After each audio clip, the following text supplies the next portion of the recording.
அஸ்ஸலாமு அலைக்கும். Happy good day. ரொம்ப டேஸ்டியான ஈஸியான கத்திரிக்காய் வத்தல் எப்படி செய்யலான்னு பார்க்கலாம். இந்த வத்தலுக்கு வெயிலில் மட்டும் காய வச்சா போதும், வேக வைக்க தேவையில்லை. வாங்க இது எப்படி செய்யலான்னு பார்க்கலாம். நான் இதுக்கு 2 கிலோ அளவு கத்திரிக்காய் வாஷ் பண்ணி எடுத்துக்கிட்டேன். இப்போது நமக்கு பிடிச்ச ஷேப்பில் எப்படி வேணாலும் கட் பண்ணிக்கலாம். நான் ரவுண்ட் ஷேப்லேயும் கட் பண்ணிவிட்டேன், நீட்டு வாகத்துலேயும் கட் பண்ணிட்டேன்.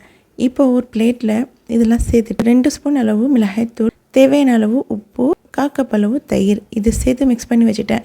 கத்திரிக்காய் கட் பண்ணிவிட்டு கொஞ்சமாக அளவில் இது மிக்ஸ் பண்ணிட்டேன். இந்த மசாலாவே 2 கிலோ அளவுக்கு கரெக்டாக இருந்துச்சு. இதே மசாலாவில் எல்லா கத்திரிக்காயும் சேர்த்து நல்லா மிக்ஸ் பண்ணிவிட்டு வெயிலில் காய வச்சு எடுத்தால் இந்த அளவுக்கு வந்துச்சு. ஒரு 1/4 கிலோ அளவு கத்திரிக்காய் நாங்கள் ஃப்ரை பண்ணி சாப்பிட்டோம். இதுக்கு மேலே வச்சா எல்லாமே ஃப்ரை பண்ணி சாப்பிட்ருவாங்கன்னு சொல்லி இந்த வீடியோ எடுத்துட்டேன். இந்த கத்திரிக்காய் வத்தல் ஃப்ரை பண்ணி காமிக்கிறேன் பாருங்கள். கொஞ்சமாக ஆயில் சேர்த்து இது ஃப்ரை பண்ணி எடுத்தாலே போதும்.